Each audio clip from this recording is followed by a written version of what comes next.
Wow, we're just finished up at Northfield Park, heading back to our place, and pretty good night at the office.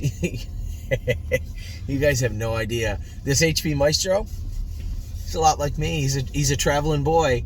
So I had told you guys, I think I told you guys in a video this afternoon, the I-90 was closed when I crossed the border. I don't know where they crossed with HP Maestro and Locatelli, but HP Maestro left late morning from Ontario today. So when we bought him, remember the storm was blowing in. The plan was to train him in the race bike, go mile 59 at Stutzman's on Thursday, or Friday, sorry. I drove home in the front of that storm, remember, and it was supposed to get cold. And I'm like, I don't care if it's tolerable, we're going to train him in the race bike. Well, it wasn't tolerable. I got to the barn, everybody was froze stiff. There was a vicious northeast wind, and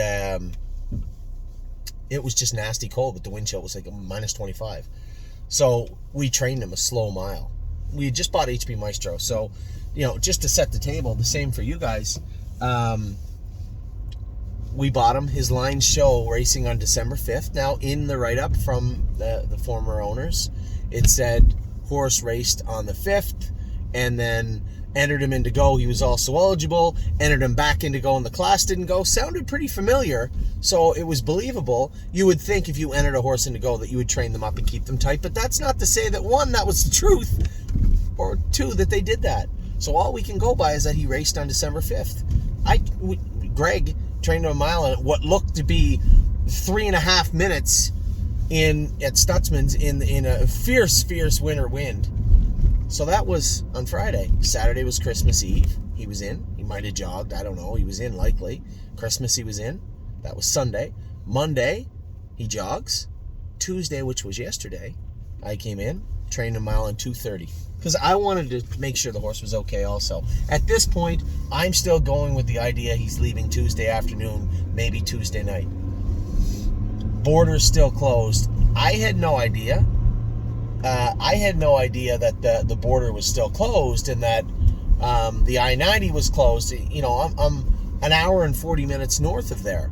I just assumed within a day or two they would have everything cleaned up. Well, they did not. So the truck pulled into the yard today, late morning today.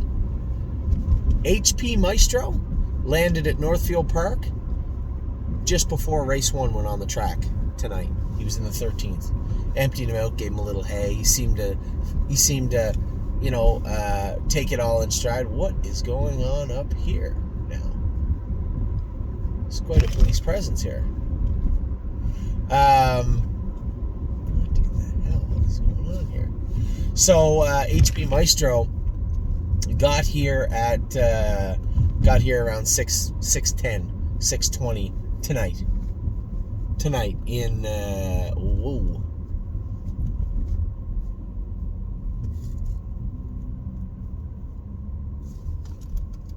That doesn't look good.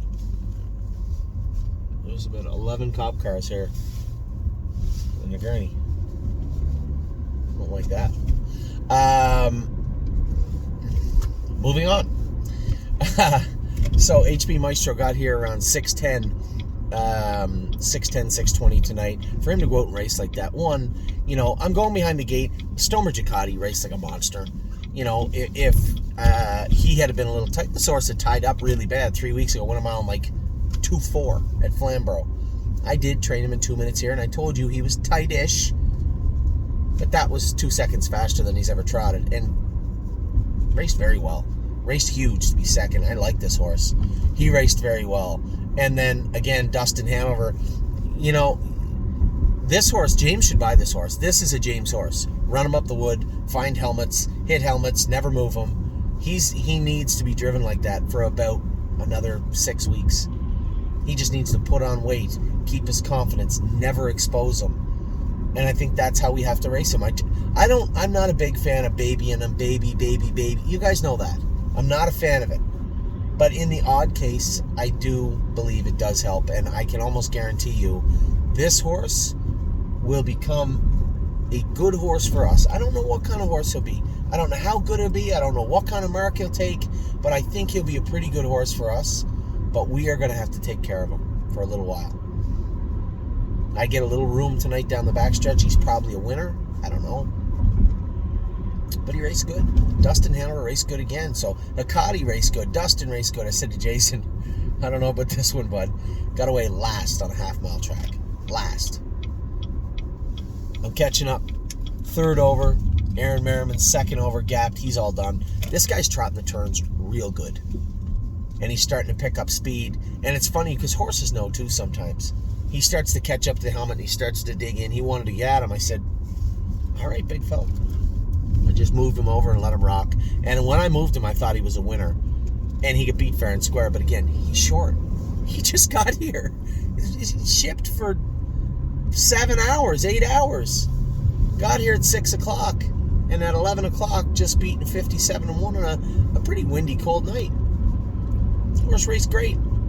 Super, super happy with all the horses tonight. And then Macho Martini won today, so we raced 4.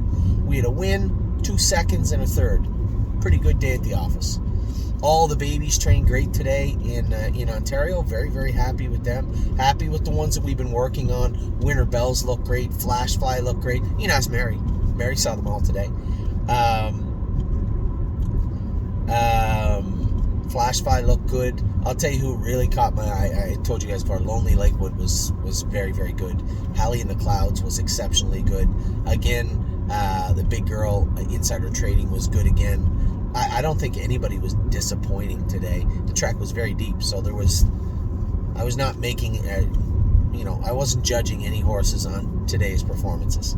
So very happy with the day all around. Now, I will make another video here in a minute explaining why. We are going to move the sale till Monday. I know we moved it from Thursday to Friday. It's got to go to Monday. You buggers, you entered 275 lots. 275 lots entered in the sale.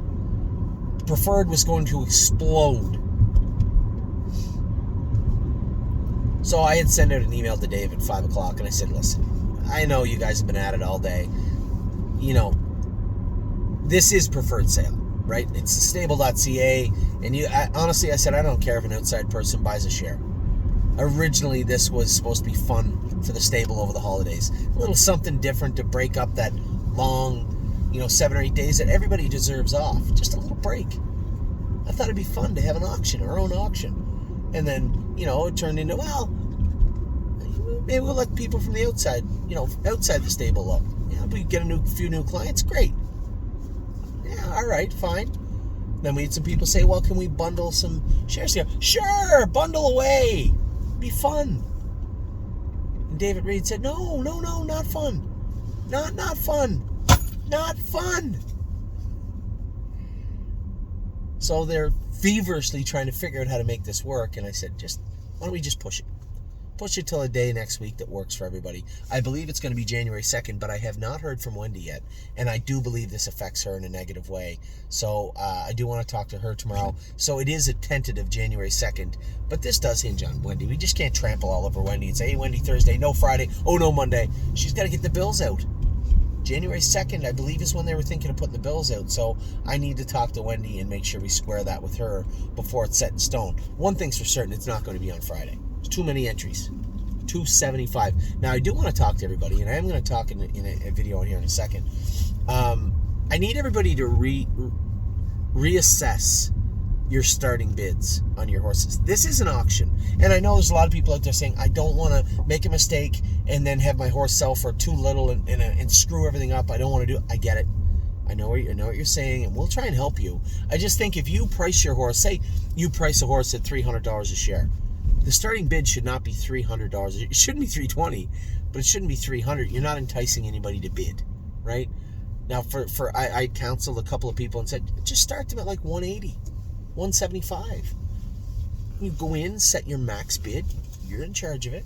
I'm sure we can help you. Set your max bid to $290, and then sell your horse for $300. Or you can just sit there and bid the horse up if you want. It's up to you. Or you can just take what you get.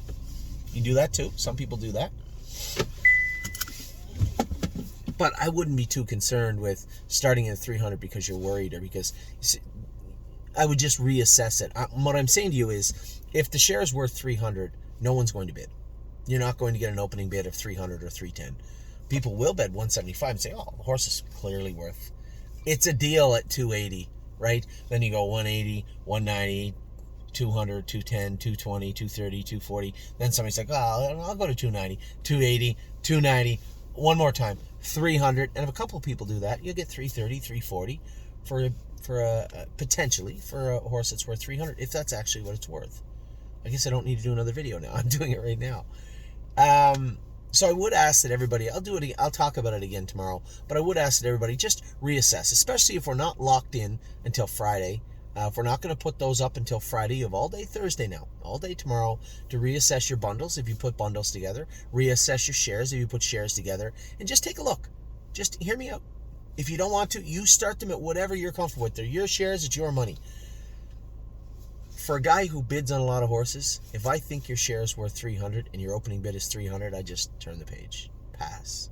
Why would I give you $1 for $1?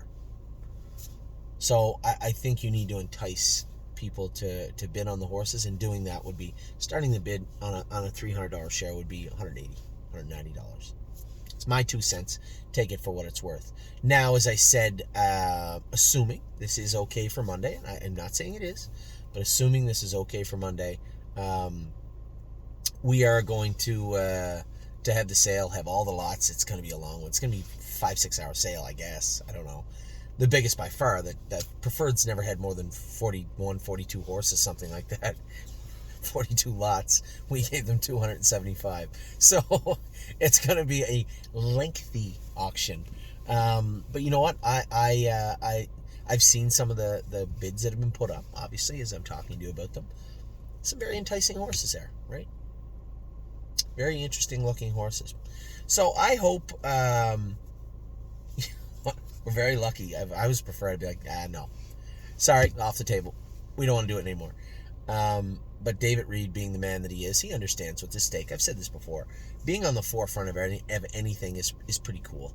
And this is the first sale ever like this. And we want to give everybody a chance, one, to absorb it, people that aren't in the stable, for people in the stable to look over all the lots, all the shares, all the bundles, and for Preferred, an opportunity to make sure that they continue to put on the best that they can, put forward the best they can for their online for their online brand. So I think Monday is probably the best day. Aside, and again, I'm reserving all rights because I need to talk to Wendy. I don't want to put her under any more pressure than she already is at this time of the month, this time of the year. So bills are to go out Sunday or Monday. I think this may interfere with something, but we'll see. We'll see. Wendy's always been one of the most resilient people I know, and whatever's best for her is best for us. So if it's Monday, fine. If it's Tuesday, fine. Whatever. But we're going to need a little time. We have a lot of lots to go through. So with that, great day at the office today. Going tomorrow. Hopefully Locatelli races as good as the other guy that got off the trailer with him tonight. Hopefully Locatelli races great tomorrow in the Open. Hopefully Grace races good. And you know what tomorrow is? Little Adeline's birthday. This will be the first birthday that she recognizes and understands exactly what a birthday is. And she is super, super excited. And I'm going to be home tomorrow. We'll have a bite to eat maybe at 7:30 or something and see what I feel bad. 29th sucks. Who wants to have a birthday on the 29th? It's 40. You're just barely picking up the wrapping paper from Christmas and it's happy birthday. So, but you know what? Addie Bear's birthday tomorrow, turning 4. I can't wait. First things first, race Loki, race Grace. Had a great night tonight. Hopefully have a better day tomorrow. Take care, everybody.